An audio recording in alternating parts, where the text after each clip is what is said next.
ଓମ୍ ଶାନ୍ତି।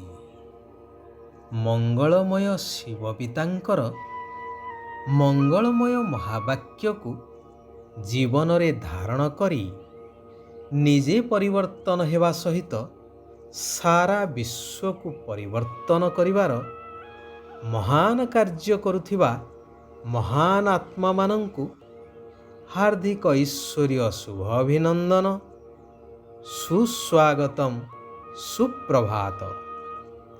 କୁହାଯାଏ, ଯାହାର ସ୍ୱଭାବ ଯେପରି ହେଇଥାଏ ସେ ଅନ୍ୟକୁ ମଧ୍ୟ ସେହିଭଳି କରିଦେଇଥାଏ। ଯେପରି ମିଠା ଯେଉଁଥିରେ ପଡ଼ିଲେ ମଧ୍ୟ ତାକୁ ମିଠା କରିଦେଇଥାଏ, ସେହିଭଳି ଉତ୍ତମ ସ୍ୱଭାବଯୁକ୍ତ ବ୍ୟକ୍ତି ଅନ୍ୟମାନଙ୍କୁ ମଧ୍ୟ ଉତ୍ତମ ସ୍ୱଭାବଯୁକ୍ତ କରେଇଥାନ୍ତି। ଭଗବାନ କହୁଛନ୍ତି, ମଧୁର ଆତ୍ମିକ ସନ୍ତାନଗଣ, ତୁମେମାନେ ଶିବ ବାବାଙ୍କ ସଦୃଶ ମିଠା ସ୍ୱଭାବଯୁକ୍ତ ହେଇଯାଅ। ଭଗବାନ ଯେହେତୁ ଦୁଃଖହର୍ତ୍ତା, ସୁଖକର୍ତ୍ତା, ତେଣୁ ତୁମେ ସନ୍ତାନମାନେ ମଧ୍ୟ କାହାକୁ ଦୁଃଖ ଦେବା ଉଚିତ ନୁହେଁ। କାରଣ ଶାସ୍ତ୍ରରେ ମଧ୍ୟ ଅଛି କି ଯଦି ଦୁଃଖ ଦେବ ତେବେ ଦୁଃଖୀ ହୋଇ ମରିବ। କ୍ରୋଧ ମନୁଷ୍ୟର ପରମ ଶତ୍ରୁ, ତେଣୁ କେବେ ମଧ୍ୟ କ୍ରୋଧ କରିବା ଅନୁଚିତ। କାରଣ କ୍ରୋଧୀ ମନୁଷ୍ୟ ତାର ନିଜର ହିତାହିତ ଜ୍ଞାନକୁ ଭୁଲି ଯାଇଥାଏ।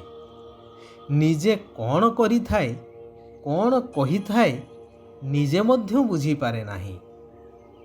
ଏହାର ଜ୍ୱଳନ୍ତ ଉଦାହରଣମାନ ବର୍ତ୍ତମାନର ଗଣମାଧ୍ୟମ କୁହ, ସମ୍ବାଦପତ୍ର କୁହ, ସବୁଦିନ ସେଥିରୁ ଶୁଣିବାକୁ, ପଢ଼ିବାକୁ ବା ଦେଖିବାକୁ ମିଳୁଛି। କେଉଁଠି ବାପକୁ ପୁଅ ମାରିଦେଲାଣି ତ କେଉଁଠି ଭାଇ ଭାଇକୁ, ସାଙ୍ଗ ସାଙ୍ଗକୁ ଇତ୍ୟାଦି। ସେଥିପାଇଁ ଏସବୁଥିରୁ ମୁକ୍ତ ରହି କର୍ମର ଗୁହ୍ୟ ଗତିକୁ ଜାଣି ସେହି ହିସାବରେ କର୍ତ୍ତବ୍ୟ କରି ଚାଲିବା ଉଚିତ। କାରଣ କର୍ମର ଗତି ଅତି ଗହନ।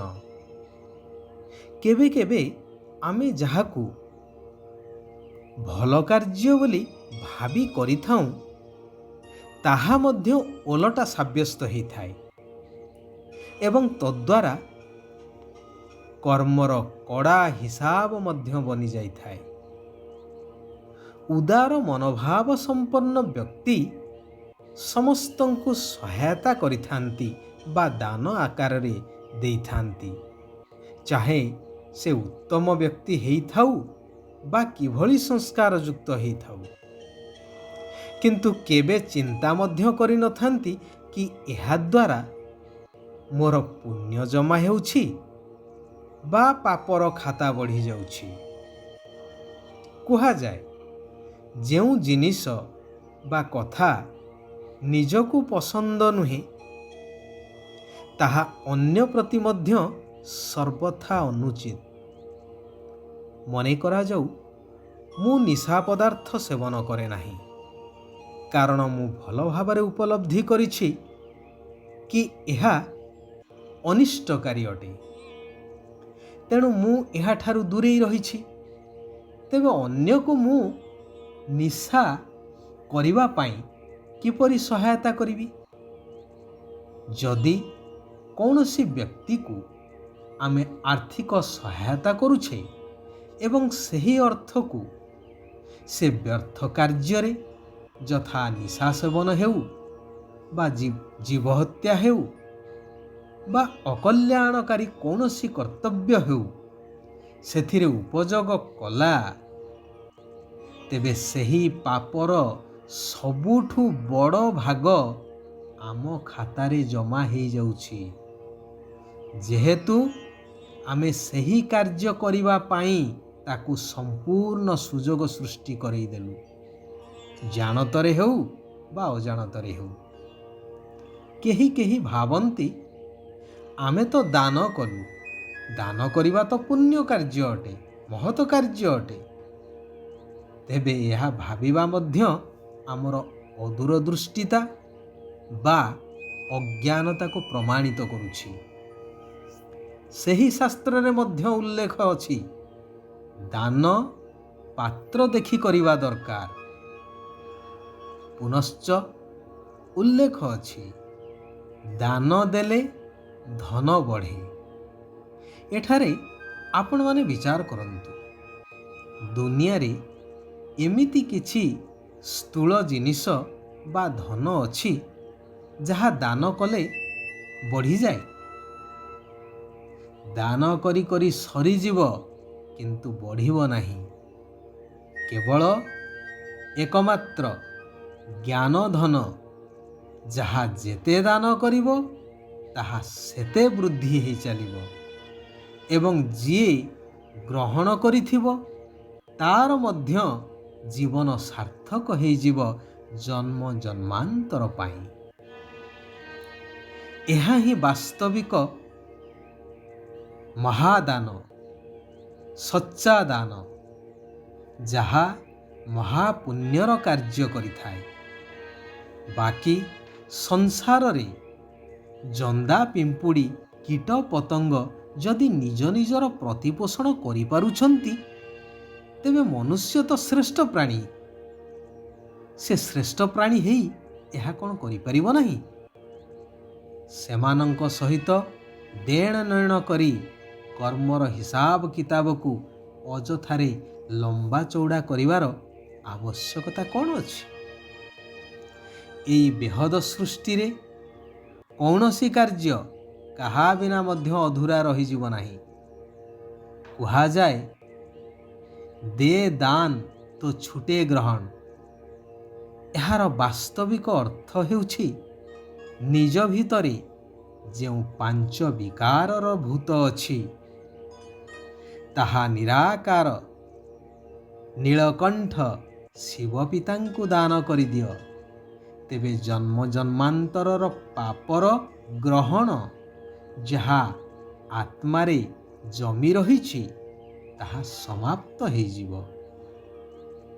ଏହାର ବାସ୍ତବିକ ଅର୍ଥକୁ ନ ଜାଣିବା କାରଣରୁ ବର୍ତ୍ତମାନ ସମାଜରେ ଦାନର ମହତ୍ତ୍ୱ ରହିଛି ଏବଂ ପରସ୍ପର ଦାନ ଦେଇ ଚାଲିଛନ୍ତି।